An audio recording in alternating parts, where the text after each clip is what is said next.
All right, look, gentlemen. We've been seeing some conspiracies. Yeah. As to why we ain't reacted to Brandon Rogers. Yeah. And there's been a lot of them. Yeah. So we're going to end the assumptions and tell you exactly why we ain't been reacting to Brandon Rogers. Brandon hit us up and told us not to watch this stuff. Pretty much.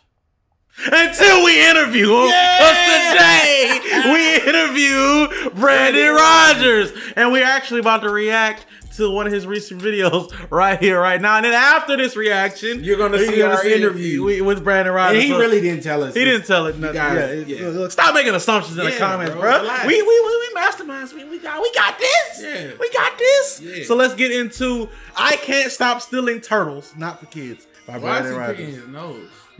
I don't know. That's what Mike be doing in his house by himself. That boy be digging. Shut the hell up. I done caught him doing it right next to me. That boy. I don't care. I remember one time he scratched his brain. Like, I mean, let's get into the reaction, man. Here we go. Tonight, we dive into the sad life of a public school hall monitor. No running on the track field! Now, she finds herself caught in a spiraling addiction to stealing turtles. I don't care what people think. When I see a turtle, I take it. I'm television favorite Judy Patootie, and this is I Can't Stop. My name is Helen. Why do I get the notion that this thing is an amazing actor, bro? The black guy? He is. Because he is. Have you ever seen him in the commercial? Oh yeah, well he wasn't really doing much, bro. He was that boy. He was like, can you erase it? He said, man, I feel like if he was in a serious drama, he'd be on it. He could be a cop in one of those law shows. 4 diseases, 5 DUIs, and 6 years of working with kids. Nobody wake me up. I'm dreaming I'm drunk. I framed my ovaries as a shitty trophy, so they couldn't frame me as a shitty mother. I do enjoy stealing turtles against their will. I'll go down to that local pet and play and shoplift a turtle or two. The staff, they don't mind. You know, they know me by name, so it's good. But Helen's literally ancient mother Beatrice is worried the turtle thievery has gone too far. You were playing Russian roulette with your life, Helen. Oh, I'm playing Clue at best. And guess what? It was the naggy mother at the smoke break with the bullshit. So what's in the fanny? A turtle. I can't remember. Fucking turtle. My daughter was the worst thing that ever came out of my ass. Whoa. First of all, I know that it hurt. Second of all, that's harsh as hell. But I agree, Helen is shit. So it's another turtle. You happy now, Ma? So where'd you get that one? Oh, Ma. Where'd you get that one? Always with the where'd you get that one? I tell you, I'm never having kids again, which is why I only know how to text 2 words. Bring condom. Whatever, bitch. You look like Nancy Pelosi never got back from no acid trip. Are you fucking the turtles? Helen even began meeting other turtle obsessors in private, like this man, whose childhood love for turtles went viral. I like turtles. All right. So I hear you know where to find turtles. That's a great integration. That is a fucking great integration, bro. I know where they live. I know where they breed. I know their dreams at night. Are you still wearing the face paint? I have a rare skin condition called Omega Spooky. Sometimes I catch you little bastards flipping through my diary. Hey! I don't trust anything that looks like turds. Sorry. I don't know what that thing is, but it's gone in the toilet. I make hats for the little bastards, force them into runway competitions. I'll tell you, these turtles, they're the second most valuable thing in my life. Well, what's number 1? Well, the hats, because otherwise they all look the fucking same. They say never judge a book by its cover, but Helen's no book, and my judgment was simple. Ugly. The fuck does that have to do with it? We've all learned addiction is no laughing matter, except in cases like these. I'm Judy Somebody, and this has been I Can't Stop. Stop. We good? We're good. All right, wrap it up. Let's go home. Hold on, that's it? What do you mean that's it, turtle bitch? Well, where's the ending? You solve my problems and find me a lover. These days, people just watch reality TV and clips on YouTube. No one gives a shit about the conclusions anymore. You're just a character, Helen. Damn. And it's also double. Fucking genius. It's also double because she is a character. She is a character, yeah. She is. I guess no one cares what happens to reality stars after the show's over. Because they just go right back to the shitty life they had before the cameras even arrived. They didn't learn anything. And they didn't win anything. And at the end of the day, bro, why is this whole produced so well? That's how it's supposed to be. That's how produced very It's well. like as soon as the show ended, that whole turned up in quality. That whole turned all the way up. hey, I'm still the same asshole I woke up as. May I make a diagnosis? Oh shit, Really? you're What still the- here. You kidnapped turtles because unlike children, No, Riley, that doesn't sound like homework. turtles are things you can control. When I see a turtle, I take it. It's a vicious cycle that never ends, Doctor. And it sounds like we both know what needs to happen now. The hell You is he must about to let do? go of what truly matters most and return my children to where they came. What the hell? I just realized I was Brandon. I did when he was in the alley. I did think it was somebody else. I know who the fuck that was. I know who the fuck that was. What do you mean your children? I've been holding your children hostage this whole time. Be free, you little bastards. Just remember, I like turtles always. Wow, they tied the string to the. After all these years Wow. of hosting, I can't stop. I finally found the one who stopped. Oh, no, I'm only freeing these turtles, asshole. When I get back home, I'm stealing a whole hell of a lot more. You're one of them sickos, huh? You want to come? Depends on how you spell come. Both ways. Hey, that was a fucking video I didn't know I needed because that was good. That was good. When you see the title, I Can't Stop Stealing Turtles, you like, okay, what the fuck is he about to do? That was good. I fucks with it. All right, now, folks, those of you that are real Brandon Rogers fans, real What It Do crew, also stick around for the interview in 3, 2, 1. Thank you for having me as part of the fam. This is my baptism into the internet city boyhood, manhood. You was already in it. You just didn't know. Yeah, it. you just didn't know. Well, you had an idea. You, just didn't know. You was already here. We gonna jump right into it. We kind of got like a small background from Adam as far as y'all two, and then a little bit of how you started. But from your perspective, how did you get into acting, writing, and creative content and all that good stuff? In high school, this is about a year, 2 years before I met Adam. I just made sketches. You know, this is back before YouTube even existed. So, excuse me. They had like video camera, like tapes. You'd have to record on a tape. So if we screwed up a take, we would have to rewind the take and record. So we were editing as we made movies, and that was just how we made. And we didn't put them on the internet. I would make them for my friends, and we would get together and make these home videos and then show them every week. So that's kind of how I learned that I liked making videos. And then YouTube came around in 2006, 2005, somewhere around there. And I was just like, oh, cool. This is a way to share videos with my friends. And we can, it's easier than having to put it on a tape and all get together and watching it. And then I just kind of took it a little bit more seriously with every video, a little bit more. And then more and more people would get involved and they would see it and they would show their friends and then they would want to be a part of it. And so in a small town, you can build a crew very quickly, especially if they like if you're all having fun and you make something that you're proud of, everyone wants to come in and like help out. And so that's where I met Adam. We were in college together and, you're really good at describing what I thought of you when I first met you.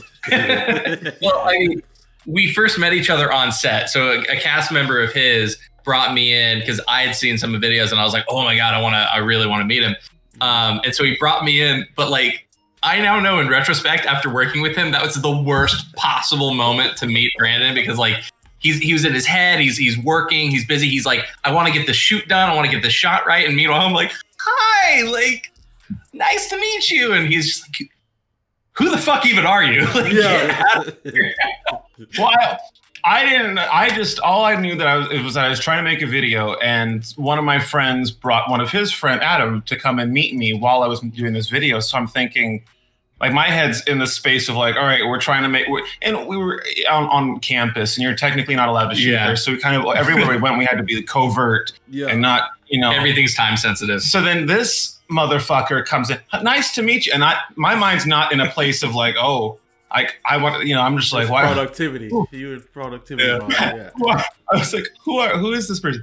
But no, Adam is the one person I want to say consistently worked with, but we did had a large gap where our lives we moved, we met in Northern California, and then he moved up to Portland and I moved to LA, and so our lives very much, I mean, we wouldn't even talk for months and months at a time. Yeah.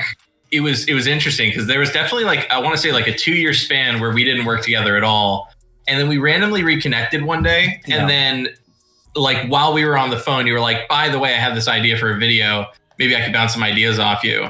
And I was like, cool. And then once we had done that, I can't remember which one came first. It was like Nuclear Family, or it was in that era of like, might have been like Magic Funhouse even, wasn't it? A little bit after that. It was, we had been talking back and forth for a little bit. We'd done a couple videos or just, brainstormed for a couple videos. And then one day he like goes, hey, so can I have you take a look at some stuff? And he sends me this concept art that he had drawn for the characters from Magic Funhouse. And he's like, I've got this idea for a show and I really want to talk to you about it. And it was so cool being able to see like his sketches of these characters that would eventually come to life. And we knocked it. That call lasted hours. Like that was one of those ones where we went back and forth for hours, like discussing a lot of stuff that wouldn't make it into the show, like completely off the wall concepts, right? Because nothing existed at this point. So we were just any like shotgunning ideas.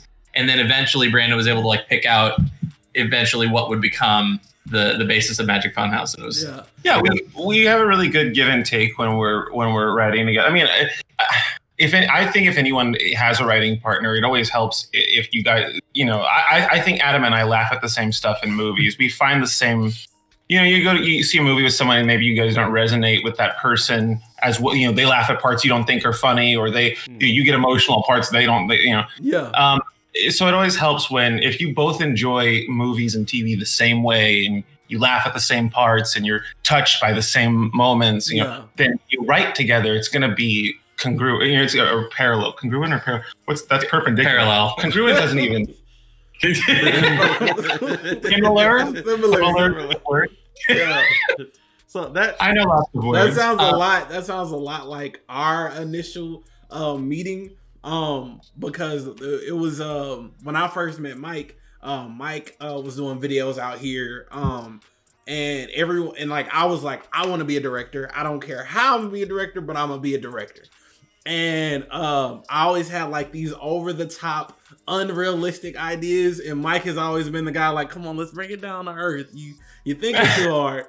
And I remember the first time we met, he was like, hey bro, I seen, you're always talking about filming. Let's meet up. His manager at the time was like a model or something. He was like, we want to do something. And he had worked with a friend of mine who didn't have a good work history. And I was like, I got to see how dedicated this guy is. So when I first met him, me being my mind is all the way out the box, he was like, what ideas do you have? I was like, yo, there's this desert 7 hours away. No, we could say 10 hours away.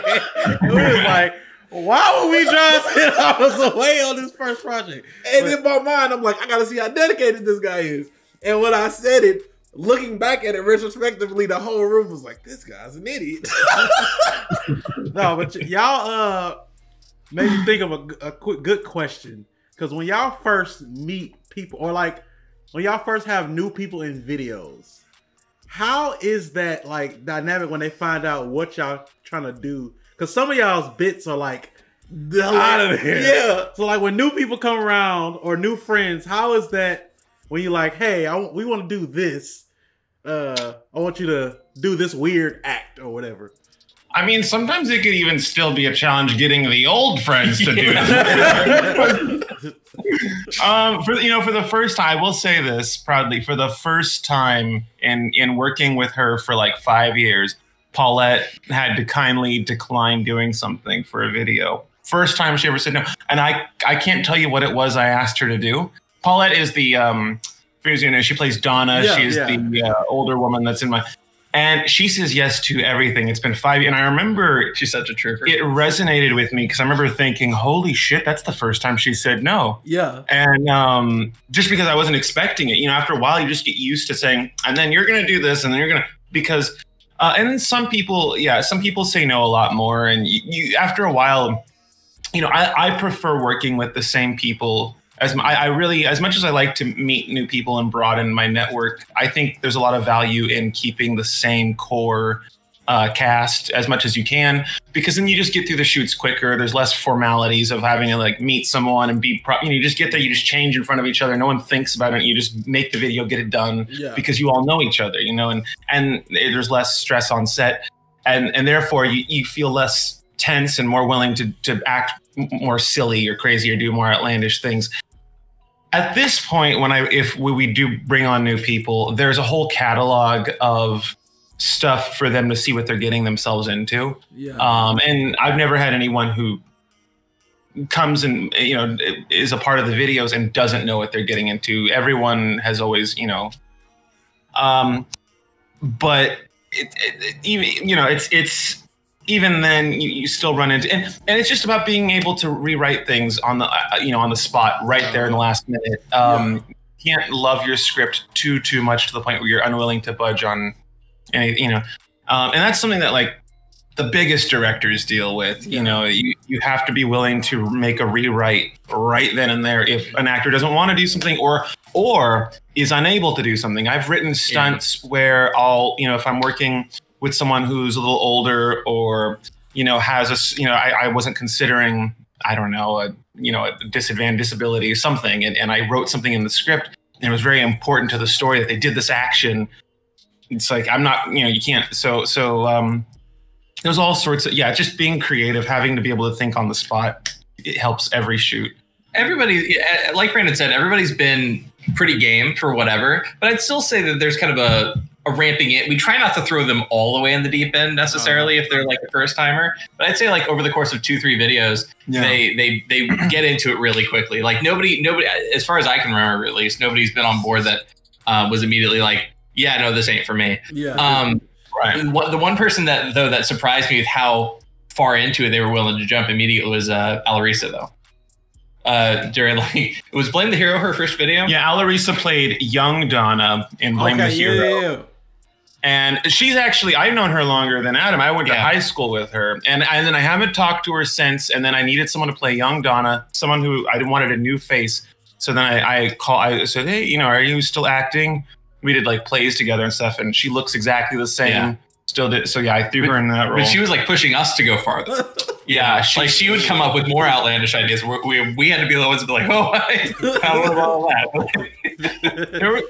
There was a scene that we did for this show called Theater Class. A long time ago, I did a scene with Salim and Skylar. It's where it was in episode 5. They're at the swamp. So I had 2 actors. I'm not in this scene. I'm just directing it. Theater Class. In this scene, I had 2 actors that had to sit on the dock of a dock. Yeah. And their legs are off in the water. And it was this very romantic scene where they're kind of flirting with each other. And then one of them falls off the dock, and then the guy has to jump in and save her. And so because I couldn't find a lake that would let us film, I had to find this like lagoon, this like back area of a lagoon where the water was still. It was like more of a swamp. Yeah. And in fact, yeah. And then they said, and you want us to go in the water? I said, yeah, just jump, do the scene, and you don't have to stay in the water. And then they said, well, you do it then. You jump in and we'll jump in.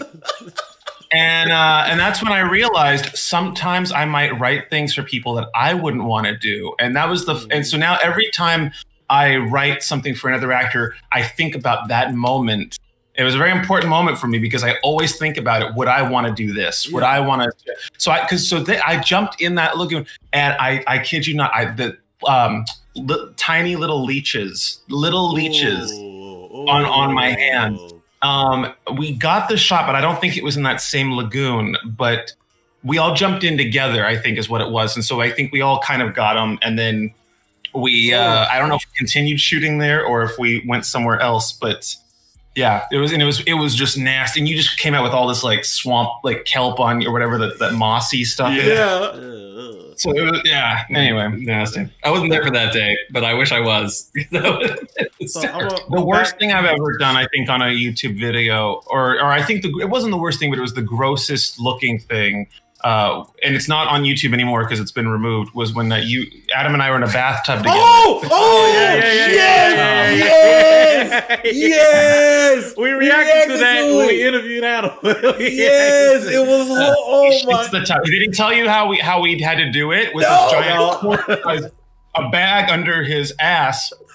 And he had to release down on it right at the perfect time, and we had to have a hole just big enough for it to blast out, but small enough to where we could hold it in until he had to do it. Yeah. And then it goes, and it worked both times, but we had to do it twice for some reason. I can't remember. Well, I drop kicked you the first time. So as I was getting up out of the tub, I slipped shit, and my foot went like directly. But the thing worked though. Yeah. The gag worked both times. Yeah. I was very impressed because it could have gone. There's so many gags where you're like, okay. We saw the bag. That's what it was on the first day. Yes, that's right. We saw the bag. There's so many moments where it's like, in theory, you don't think of how things can go wrong, but then you execute a certain gag, and you find a million ways for it to go wrong. Like, for instance, we got lucky with that. I mean, you think like, how do I sell that he's shitting in a bathtub? Do we hook up a hose to it and have someone on the other end blow the hose? Do we put it in there's a million ways to do it. And then you pick a way, you spend money and time trying to execute it, and you just hope it works. And sometimes it worked. And thankfully it did work on the second try, because it was like a 25-minute reset time, because we had to like drain the tub, scrub everything down so it doesn't have any of the brown on it or anything. And it was Starbucks that we used. It was Starbucks. Okay. And I'm not gonna lie. Instant coffee. When we saw that video, I was like, this is the one thing I'm not going to ask how he did this, because my mind was like, ow. It literally that story should have started. In my I had mind. diarrhea that day, and so we was all saying I let it loose. What do you mean? It was disgusting, because even though it's fake, it still feels real. Yeah, and I have to say that there's kind of a nauseating sense memory that I still have, because I get the corn shot in my face, right? Yeah. Right after that, and then there's the water that has the coffee, and so like I get the corn in my face. There's the coffee water, like bath water, that's all around it. It's starting to get in the wig, and so like every now and then I watch that scene, and I'm like, ugh, like because I can taste the mix of corn. Yeah, you can taste the memory in my mouth. No, it was disgusting. Oh, that's bad. Anything for a laugh, though, Yeah. At the end of the day, you start to think like, what the fuck was that worth it? Would that video have done just as well if we didn't do the poop scene? I mean, it's got a place in like the history of your channel, though, because of how shocking it was. It's the only video that if I think it only exists in re-uploads, because I had it removed from both YouTube and Facebook. I had it on both, and they took it down. So it might still be out there, but probably on a reaction or something. Yeah. So that brings up an interesting question. Is that the only video you ever had removed for stuff like that? Yeah. I have one warning on my channel, and it's for that. Yeah. Wow. That's crazy. That's crazy. I know. And it's every year I try and it's hard to navigate what's going to be okay on YouTube and what's not. Because someone has to manually watch and make sure. And so you're kind of relying on someone's human judgment to dictate. And I've had videos where there's no swearing and they get demonetized. And then I've had videos where, I'm just, not only is there swearing, but there's like all kinds of lewd and like visually, intrusive looking, what do you call it? Just horrible things visually and audibly, and they're monetized fine. So I don't know what, and I don't want to push it in any way because I'm not complaining, but you find a way around. So that brings up two questions. The first question, not along the gag side or the YouTube side, but in content creation, is there a favorite character that you've made? And in making that character, was it any hardship along trying to get them to be the way you wanted them to be with how YouTube is? YouTube has let me be pretty creative with almost everything that I do. My favorite character is constantly changing because part of, like, even when I was a kid, I've always liked slipping into different personas, or I like, you know, even when I go out at night, even if I'm just being myself, when I'm dressed up, there's a certain version of Brandon Rogers that's coming out that night. You know, there's a certain, you know, I like so I don't know. It's hard to pick just one because all of the characters are very much, more or less, they're a part of me, some more than others. I like playing Sam a lot because Sam represents basically who I would be if I was repressed my whole life and I never came out and I never, you know, and I just stuck to, I'm straight and I like girls and I'm old fashioned and I'm like kind of, if you're just lying to yourself that much, and it kind of warps your brain to you're kind of this weird, you know, like you've gone crazy from your own delusion almost. And that really is a caricature of like the town we grew up in. Yes. And like the values of that, that town. If the values were the same, because a lot has changed in the last 20 years. That's true. All around the world, not just in our hometown. But if the values haven't changed and things were the same way they were like 20 years ago, and I was still living back home where I grew up, I mean, Sam could very well be someone that I might be today. You know, he's very, like, Sam was the guy that I would essentially kind of turn on a little bit when I would go to like a conservative, like, I don't know, my friends' parents' dinner parties or stuff where I had to be kind of sweet, you know, to the, you know, old ladies that, you know, so that, yeah, the old lady persona, like with all the like people over 70 are around. You have to like adopt a certain like, oh yes, absolutely. Tell me about the Great Depression, like right. But exactly that, but layered with being in the closet on top of it. You're like extra, just artificial. I don't know. So I relate to Sam in that aspect, and in that sense, it's easy for me to take him and put him in different scenarios because I know how that version of me would react in all those scenarios. Yeah. So, and then you start to give him, you sprinkle in little bad qualities, like he has a stealing problem. Yeah. He's really not that compassionate in a pinch if he has to, you know, like, when push comes to shove, he's really not. He's like that great of a person. Yeah. So there's him, but then you have like characters that are the opposite, like the CEO Bryce Tankthrust, she's very powerful and very, and she's someone, you know, that another version that I've always wanted to play, someone who's physically very tall because she's on these heels, so very, very tall, big hair, very imposing, and every scene she's in control. Yeah. And both the characters are super fun to get into. Like when I'm that character, when I'm dressed as them, it's very easy to snap into that character and snap out of it. So I don't know. I think Sam though might be definitely one of my top three for sure. I don't know that I have a favorite character, but I do have a favorite thing you do, and it's as Bobby Worst when he does his grunt that is halfway grossed out and halfway horny. When he's like, that's my favorite thing, hands down. That character was born when we were on speech and debate. Adam and I were in a speech and debate team in college, and you'd spend a lot of time with your teammates in a plane, in the van, just traveling, and so you kind of come up with a million inside jokes, and we kind of had inside characters that would sort of come up between us. And at this time I wasn't doing characters on YouTube. You know, this was something that was just in between us and like the team. Yeah. So we kind of came up with this persona of like the worsts. And anytime, it's hard describing this inside joke because it doesn't sound funny, but anytime we would pass by a building or something, like as the team, it would be this inside joke of how would the worsts, what would they think of that? Ooh, look at those hot dogs. I'm going to stick them in my ass.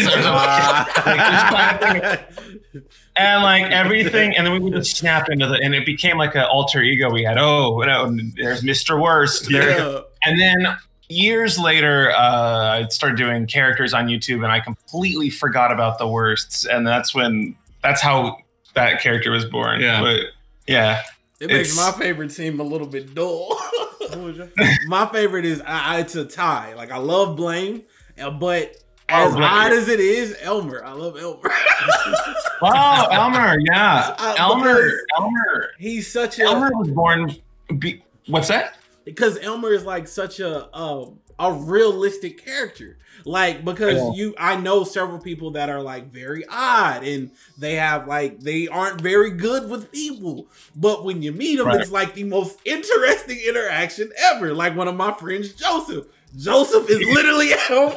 He really is. He really is. Oh, poor Joseph. I think everybody knows that guy who like everybody in the group or everybody at the party or everybody at the office is like laughing at a joke. And there's one guy that's just like, yeah.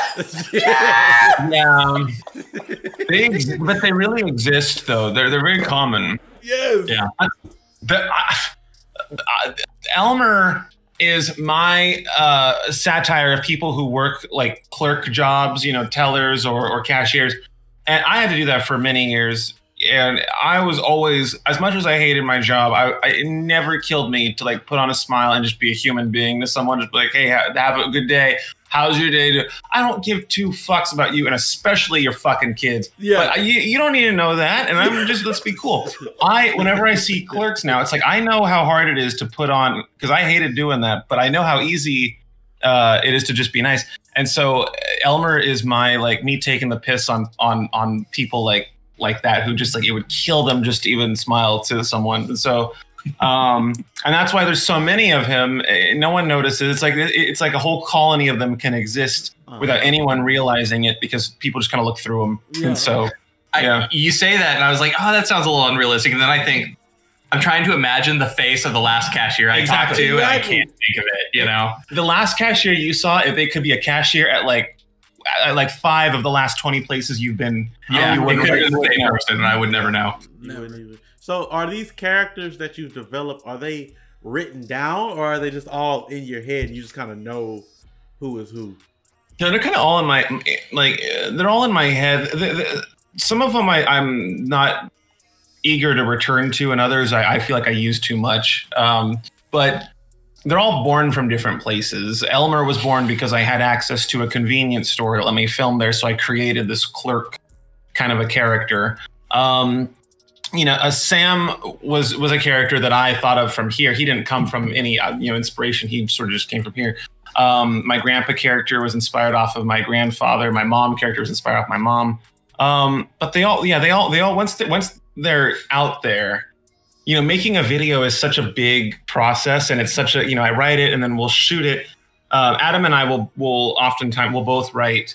We're both on set, and then editing. I'll show him cuts and stuff. So he's very much a part of the whole process. It's such a big process for however long, a week or 2 weeks you're making it, that it's like they are permanently cataloged up here. You know, it's really like getting a tattoo. I never have to keep track of how many there are, because after you do one video, it's like you can't forget. Yeah. Especially with how uncomfortable some of these costumes are, you definitely don't forget. Speaking of moms and grandpas, how do y'all's families view these video projects y'all work on? Because Michael mom literally feels we deserve a check from the government because she believes something is literally wrong. Well, Adam. I know Adam's dad at first was not the biggest fan. I don't know if it was of me or the videos. They treated working with Brandon like I was getting a tattoo at 16. They were like, "Don't ruin your life! Like, you're gonna lose all your job prospects." And like. Yeah, both my parents were very like highly concerned that I was doing something that was going to ruin my work life forever. Same with mine. We're from like a very like meat and potatoes area, right? Yeah, like, 100 and a meat and potatoes type generation from a meat and potatoes type era. They were very much like salt of the earth jobs. People. Yeah, you work a practical, flip burgers your whole life. At least that's like a job. It's hard work. Yeah, that is literally what we went through.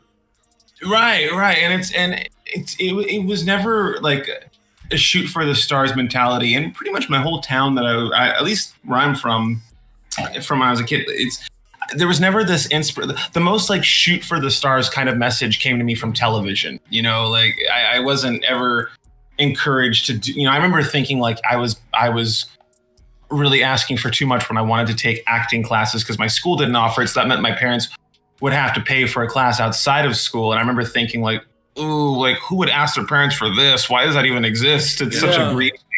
So yeah, it's so funny. So my mom's a drama teacher, and I was always supported. So it's not that my parents weren't supportive, but I think they both between them had expected me to like grow out of it at some point. They're like, you know, they were like, yo, I didn't know this whole like supporting my kid's dreams thing would result in him actually pursuing the arts. Like, I just wanted to enrich his life with a little bit of culture, not like.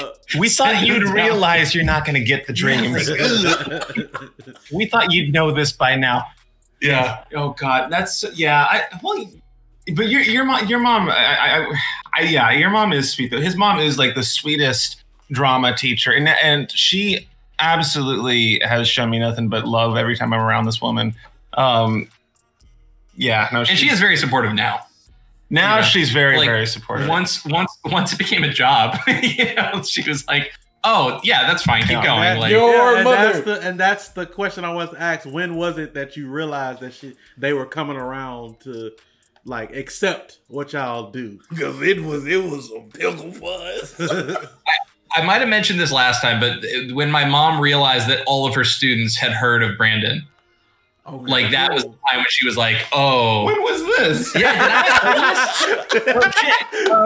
yeah. So I told my mom, I was like, "Yeah, the age group that really responds to Brandon's stuff is like the high school age group and stuff." She's like, "I wonder if any of my kids have heard of you." And so she goes to the class and she was like, "How many of you know the Brandon Rogers channel?" All their hands shoot up, and she's just like, "Oh my God!" Oh shit! I didn't know that. She was like horrified. She's like, "My son's in that." And I know it's inappropriate. I know they've all seen it. And it's like, oh, well. And then she said it too. She was like, my son's in that. And they were like, where? And she was like, I made a horrible mistake. They're all going to go looking for like. Oh, that's so yeah. And seeing all this, you shit in the bathtub. Yeah, exactly. Or just theater class, me being naked and like falling on. Well, Adam's is rarely ever in a sweater and jeans. Yeah. He's usually. It's something with clamps or chains or an oil of some kind. There was one shoot I went on with you where I was like wearing a coat, like I was wearing full clothes, and I was like, this feels wrong. Like it was semi-recent, wasn't it? Like in the last year? Yeah, like within the last year. There was something where I was fully dressed, and I was like, this is wrong. Oh, it was blah blah. I think the documentary. Oh yeah. I was just in like a hoodie. Yeah. That is. You were normal in one of the episodes of Stuffing Sam. I know we just. That's true. I was in the, I think, a mall. Yeah, eating the cake. Yeah, eating the cake. That's right. Oh my God. It's funny because all of the shows kind of, after a while, they start to blend together for me. Especially since we shoot a lot of them in the same location. Yeah. Mm-hmm. So it's like, a lot of the locations, we make it look different. And many of them, you can't tell it's it's the same place. But in my mind, it's like, how many things were filmed on the roof here? How many things? Oh, there goes the light. Yeah. You can still see it. Yeah, we can still see it. Right. But yeah, it's yeah. I didn't mean to cut you off. My bad. I was rambling. What was it? Crap. Well, actually, real quick, because I want to hear your version of the story. When did your parents become okay with it? They were always okay with it, but I think that they were kind of nervous. My brother was encouraged a lot more to chase his dreams because he wanted to be a software engineer, which that's a lot more.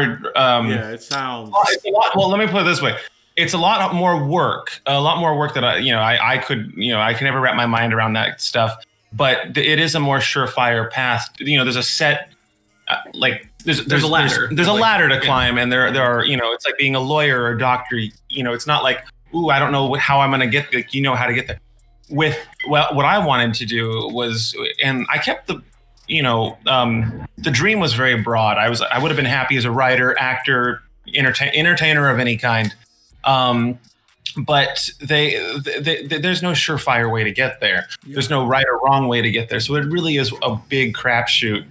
And I think I definitely sensed that my parents, they supported me morally, but ethically, I felt like I don't know. I definitely don't think they thought I would see any money from it. Probably similar to mine, right? Like, it's one of those things that, like, I want to support my kid. You can do anything, but yeah. I don't think my kid's making a smart decision. job. And my dad always really wanted me to be successful. He always was like pushing for me to, if I had any kind of achievement, he made this big deal. It took a little longer for my mom to really come around to it. But I think when they started hearing that their friends' kids knew who I was, like their friends at work, or after a while, my mom started getting videos forwarded to her. I think the mom video that I've done, it's like, oh, and they would tell my mom, oh, look, Kathy, you're a mom, haha, and not realizing that was her, her house that we shot in and everything. And so, I think when now my parents live totally vicariously through me. When I go home to visit for any reason, my mom will come up with excuses to go with me to the grocery store because she wants me to get recognized so she can say wow. That is going to be Mama P. I can see that. I can see it happening. We went to my cousin's graduation and she had me come with her to go to the bathroom because there was all these high schoolers there and she knew that I would get recognized. So she's like, come with me to the back, come with me. And so she could. So I'm glad she's proud in a way, but it's weird seeing her take on this, like what she's doing with fame, or what she's doing with my son's fame. I thank God I moved away from that because it could have been a whole theater mom situation. Yeah. I don't know. Yeah. It's interesting hearing that because like with us, especially hearing about you and your brother, because my family was like, yo, go to school, be a computer science major, blah, blah, blah. And I'm like, bro, first of all, no, don't want to do that. But whatever. Like, I've written scripts my entire life. I want to do something with this. And I'll never forget last year when we finally started getting traction on videos. And his mom kept it was cynically every week. You guys got to get you a job. Y'all got to get you a job. And we started working at FedEx. I wrecked 2 trucks and I was like, this ain't gonna work. This is not gonna work. And I was like, you told me to do this. Why did you give me the second truck?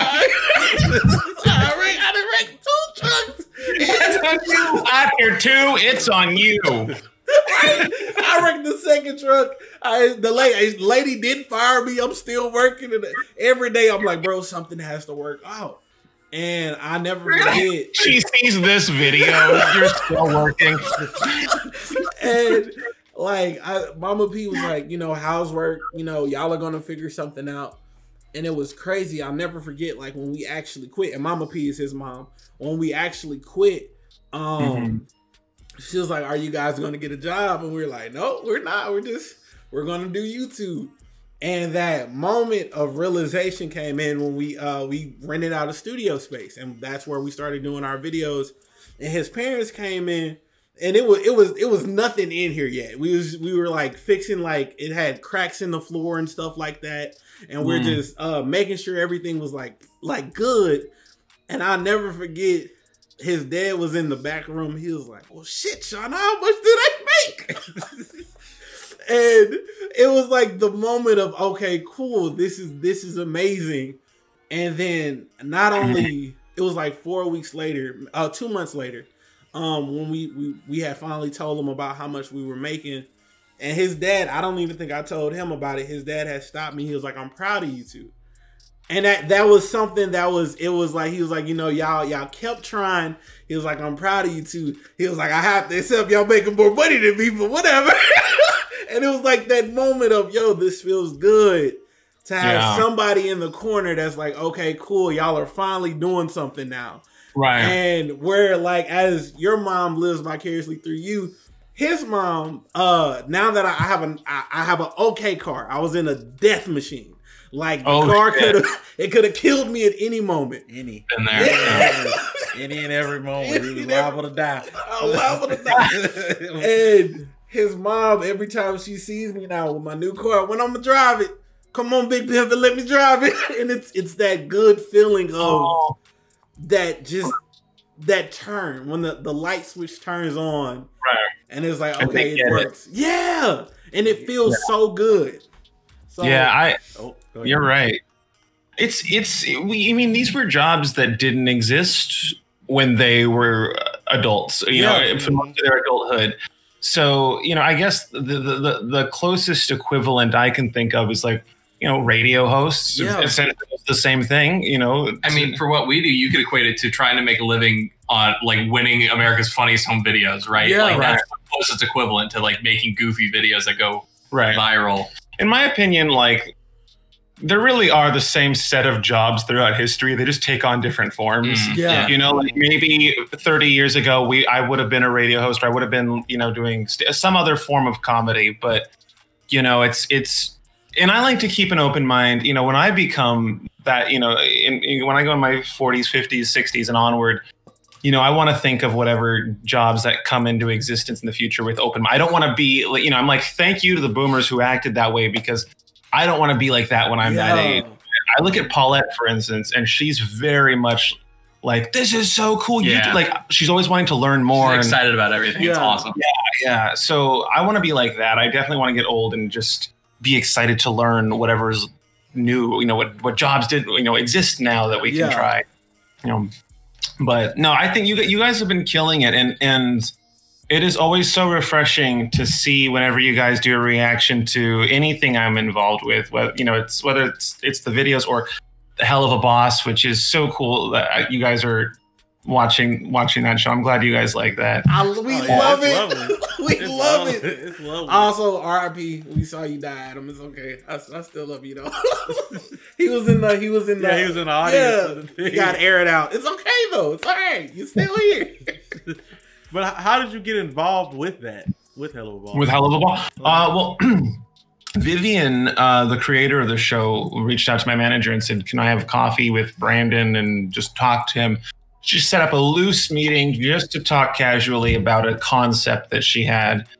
And I think we met for a couple hours, and I was just a yes man the entire time. I gave my creative input, my opinions, and she seemed to agree with everything I was saying, and I agreed with a lot of what she was saying, and everything just sort of seemed perfect. We agreed on just about everything that conceptually about the show. So then we like, okay, let's meet for a second time and build from there. And I didn't really take the show seriously until like close to when it was released, because I didn't know. I didn't know. I mean, I took it seriously. I wrote seriously and I acted serious. You know, I gave it my all. But I guess I just wasn't aware of how big it was going to be. Well, Has-Been didn't exist yet. So all of this happened prior to the release of either. This is pre. Okay, that's big. This is pre any. Yeah. So was this roughly after holidays and what did I forget the other one? I think it's before, because we met almost. I want to say it's about 9 months before the pilot dropped. Okay. Even than that. The reason I remember it is because he redirected me to Vivzi's channel, and there were some clips that from like Has-Been that were like, you know, like the short little things, but no full pilots of anything. There was maybe 1 or 2 shorts on there, but there wasn't a ton of things you can really sink your teeth into from like a script writing standpoint.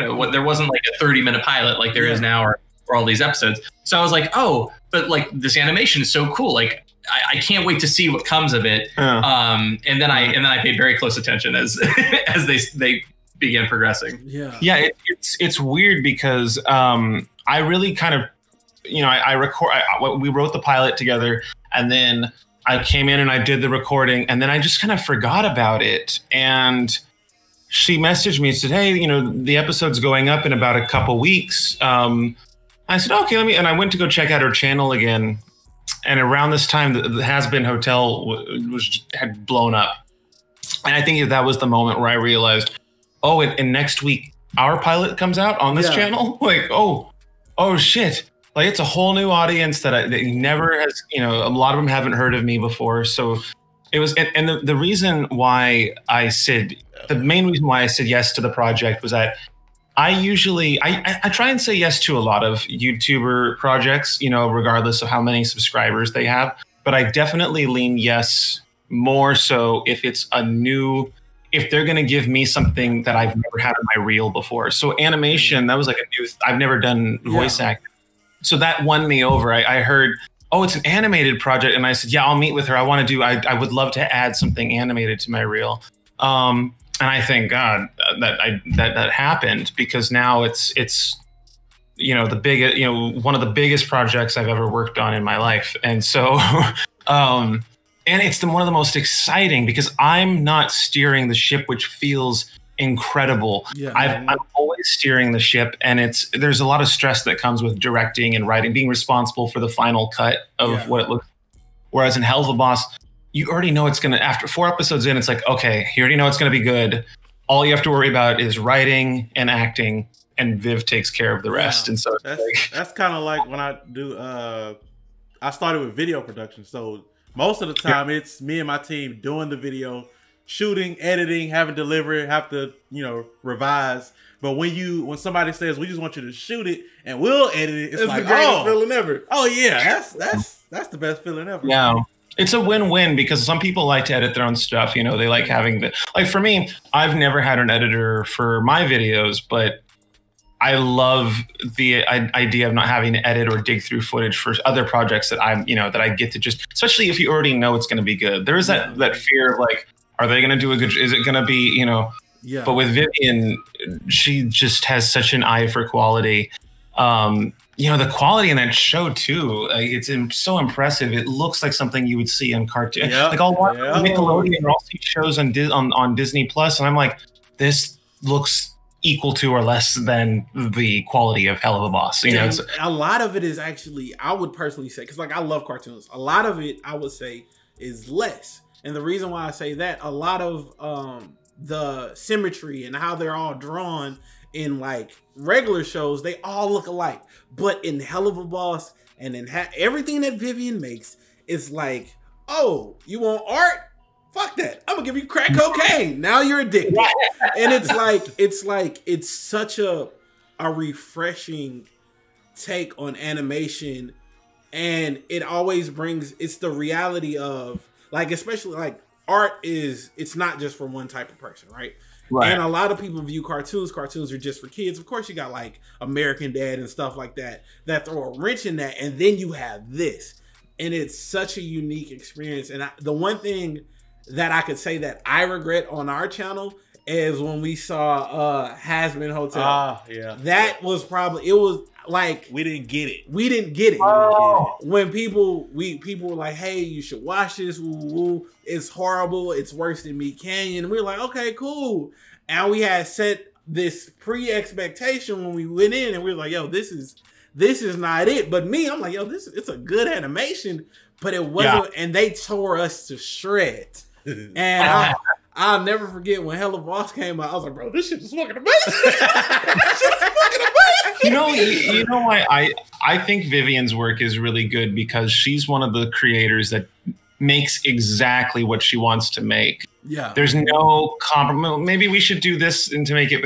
She's always. I would piggyback off of that. You're right. She has a very, very strong vision. But one of the most amazing things about her is how open she is to critique, to other ideas. Like, she is probably the most balanced, well-balanced, perfectly balanced person I've ever met, between having a strong vision, drive, and idea of what it needs to be, while also being receptive to any good ideas that enter the room, whether it be from her actual writers or from her crew or from, whoever the lowest on the totem pole is. Like, if it's a good idea, it's a good idea. She thinks for the greater good of the project, which is if that's a better idea, it's not she has zero ego about it being her idea, you know, and it's all about how she makes every choice with the bottom line of will this help the quality of the episode overall? Yeah. So she in fact, if anything, she gets excited if someone's idea, if she sees it that's a better alternative. Let's put it in there. Jumps right on it. But I think, going back to what we said at the beginning, where it's you want to write with friends that you enjoy the same notes in a movie with. Yeah. Vivian's the same way. I find that when it comes to comedy and drama and whatnot, she resonates with a lot of media the same way that I do, and I know you do.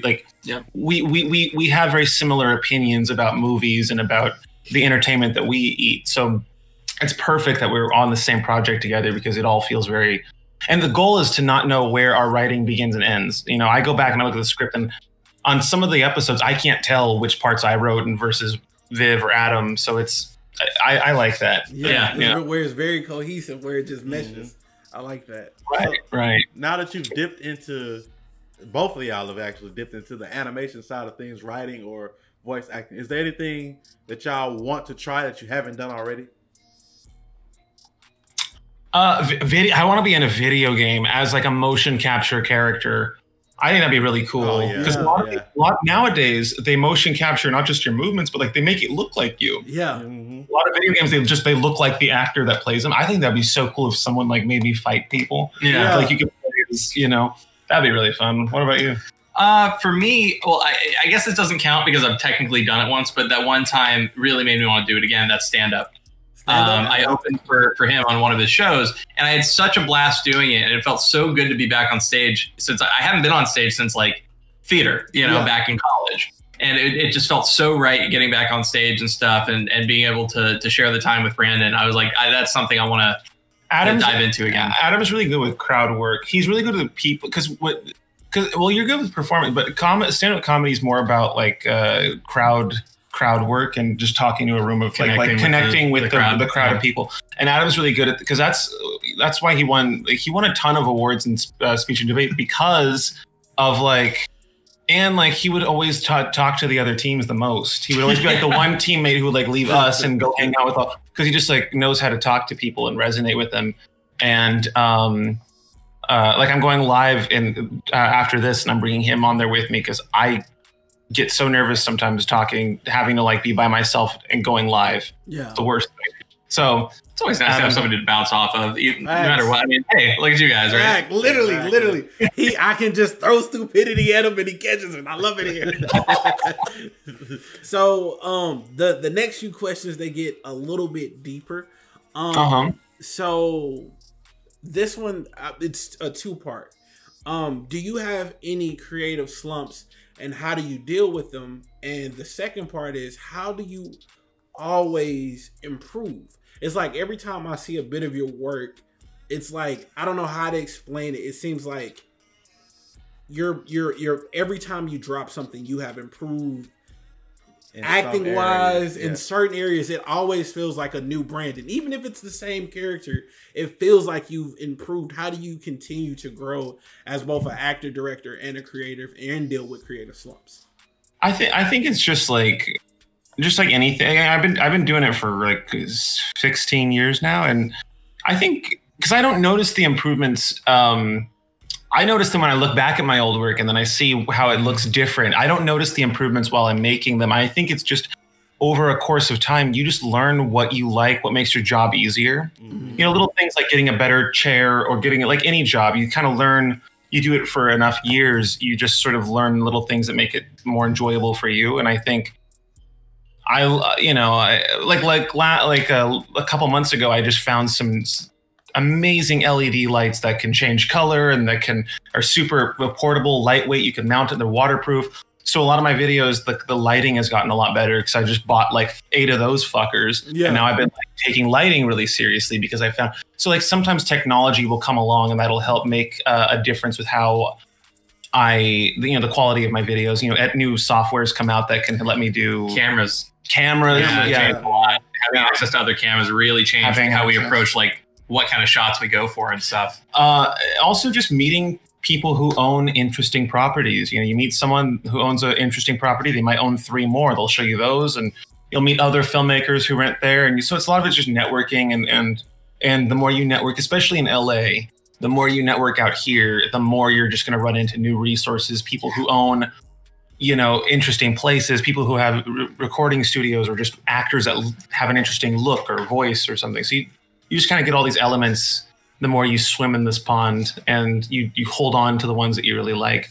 But no, creative slumps, going to what you were saying about how do we, all the time, 100% I go through creative slumps all the time. If I were to look at all of my videos in the last few years without knowing anything about my life, I would have an idea of who that guy was outside of the videos, and it would be entirely inaccurate from who I am in real life. it looks a certain way in the videos and on social media, but in real life, it can be so hard sometimes to just get my mind in the state that it needs to be in to feel excited about a new video or a new character. Because it's not a recurring place or person, or it's a new story every time we do the video. So it's like, it's almost like Goosebumps or the Twilight Zone. It's like you have to think, okay, what's the beginning, middle, and end of this story every week, and then finding a new place and hoping that it resonates as good as the last one, and hoping that the twist ending catches him off guard as much as the last one. Yeah. And it's especially debilitating if the last video did really well, because now you have this like, well, this is pressure.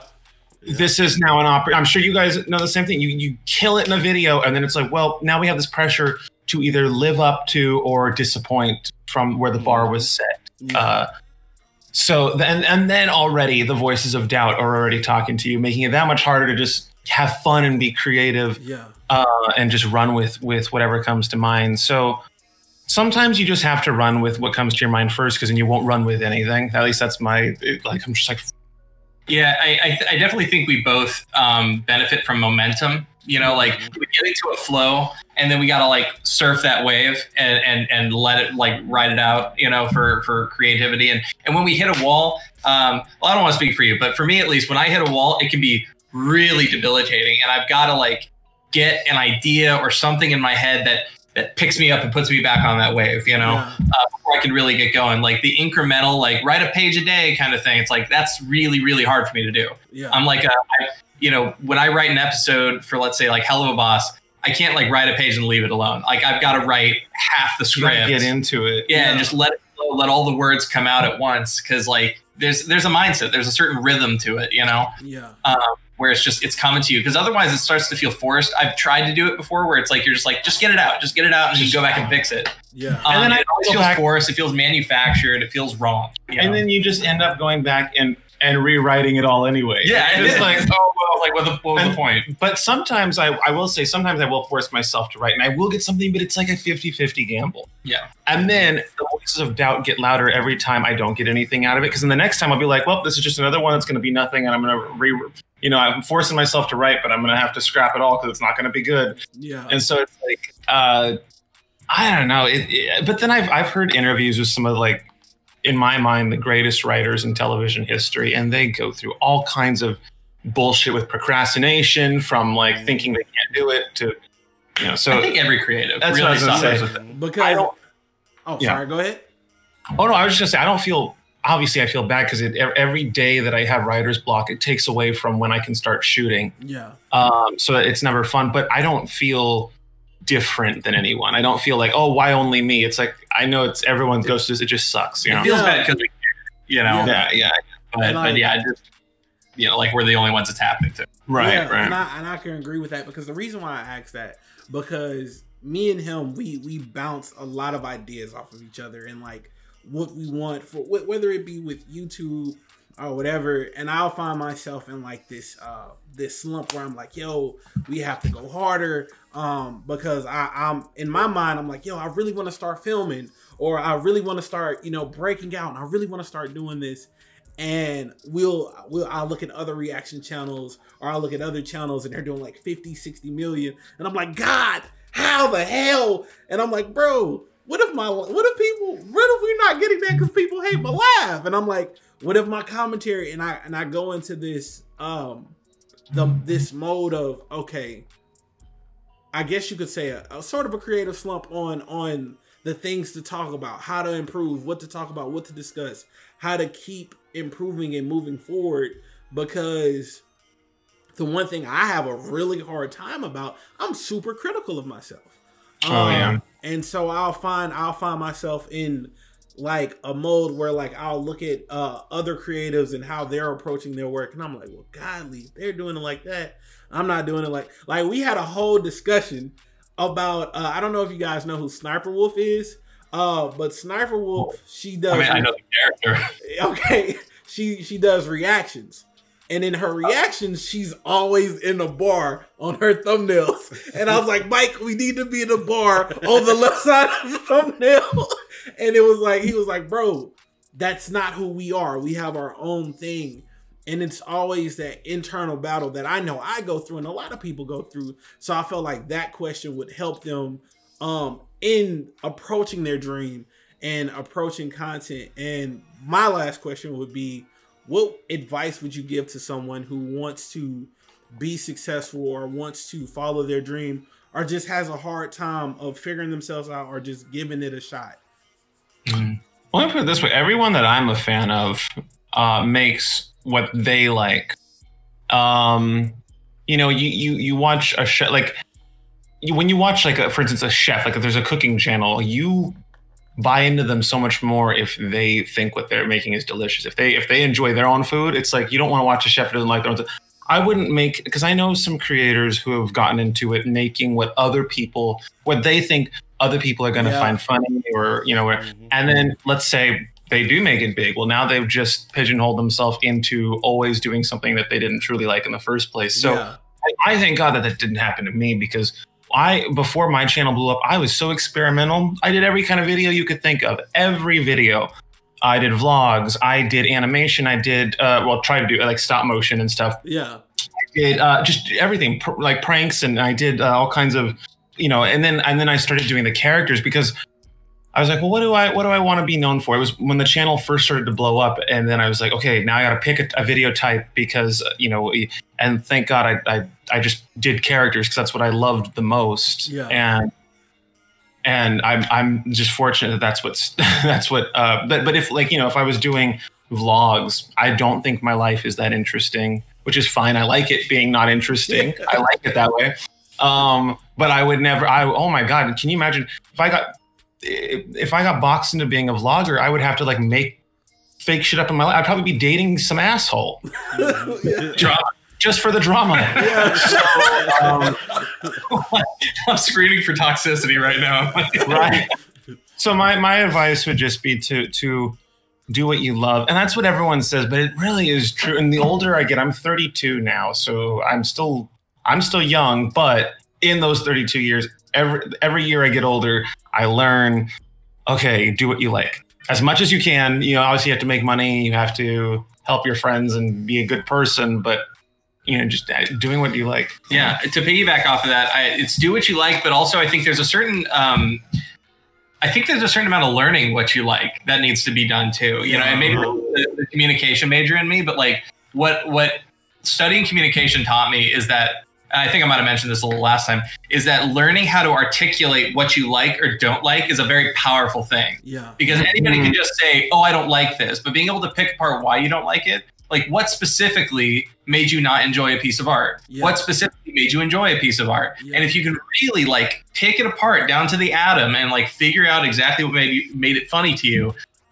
then you can start to like write jokes like that or write, you know, stuff like that or create in that vein because you understand it. Yeah. And part of like, I think what makes our stuff good, it's not that like, it's so, you know, like I've seen a lot of people try to imitate Brandon's style and it never works. And it doesn't work because, you know, they don't get it in the way that like, oh, we're so highbrow, it's impossible to understand us. It's just that we understand what makes us laugh down to a T. And so we write what makes us laugh down to a T. And it just so happens that a few million people share a sense of humor. Yeah, yeah. And that's the same thing with us. Or to your point, I think we just know how to. Adam and I, ever since college, ever since we met, Adam and I have always been very good at watching something on TV or going to the movies and seeing something and then talking, because, you know, it makes you feel a certain way. And then when we talk about it, it's like, oh, why did it make us feel this way? And we break it down. And so we understand. We'll focus on specific jokes too. And right. Like really and why a joke hit so well. Yeah. And so when we write something, it's very much like we know what we like very well. And I couldn't have said it better. It's so important to know why you like the things you like. You know, you can watch a movie and enjoy it for a million reasons, but if you had to actually articulate why you liked the movie, it can be kind of tough. I mean, some things can be down to just like the note in the soundtrack, you know, in a certain moment, in a certain way. But you just know that you felt a certain feeling. Yeah. So it's been fun to play with analyzing how a movie makes me feel in a certain moment, and then taking those ingredients that made me feel this way, applying new characters, a new story, and see if you can make the audience feel that same thing that I felt, but with my story and with a different, setting altogether. So try to elicit that same emotion, that same like connection to the material. Right. And it is hard to even like with anything, not just entertainment, with food, music, it's hard to really, if you don't have like a refined vocabulary for it or what to, I remember taking a film class and the teacher was breaking down how all these different effects were done, how these different shots were. And I remember for the next couple months, I was very upset because every time I'd see a movie, all I could think about was, I just see through the magic of it all. Yeah. But after a while, I learned that actually helped me appreciate the movie more because now I know what makes a shot look so good, as opposed to before I took that class, I would watch a scene and think, wow, I can see all the characters, so it's lit well. Yeah. You're not thinking that the way you light a scene can invoke emotion. And so, anyway. So before we end it, the YouTube side of me has to know, what do you think the first video was that kind of took you to the next level, where you was like, okay, I gotta get it, I gotta go? There was when Vine came out. It wasn't necessarily a single video, but it was an overnight thing. Vine came out and people were taking clips from my channel, which wasn't popular yet, and they were repurposing them, putting them without crediting me. And so they would blow up on Vine, like 6-second clips of me would blow up and no one would A, know who I was, or B, realize that was the same actor in all these different, several of my characters. The grandpa character blew up. There's an angry off, the move I'm gay. There's only one thing worse than a child. Yeah. All these different memes, but no one realized that this is the same actor and all these. So at the time, FBE, which at the time they had 14 million. I don't know where they're at now, but I remember at that time they had 14 million subscribers. Did a whole video about me, just saying like, that guy from Vine who's in this meme and this meme and this meme. Well, it's all one YouTuber, and this is his channel. So the next morning I woke up. I didn't know they made this video about me, and I had all these texts from friends saying like, oh my God, like look at your channel. Like, and overnight, I want to say it was like, the number is still foggy, but it was like somewhere around 27,000 or something like that. Some like insane amount, or maybe it was 17,000. I can't remember, but it was just an insane amount of people overnight. And that's when I realized, I went on Social Blade and I was like, okay, I need to start every week a new video. I need because that window of opportunity isn't, you might always be this week, but next week you might not be. So it's like, so I wanted to, and I just rode the wave as best I could. And I've just been writing it ever since. You mad? So, So we want to thank you for obviously joining us. Bro. We never thought it happened. Never. Thank you guys. I'm sorry it for how long it had to take, but I've been a fan of you guys for a while, and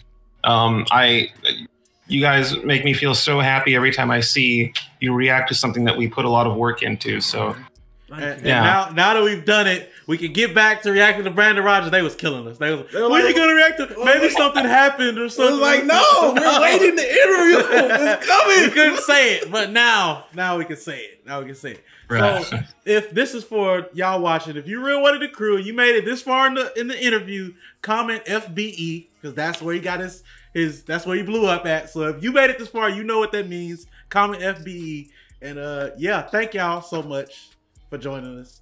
And, thank you for having me. No problem. Adam, you're the man. You're the man. Right? You're the man. Goodness gracious. Good to be back. That's going to do it, y'all. And we'll catch y'all in the next interaction or reaction. Peace out. Peace out. All right. See ya.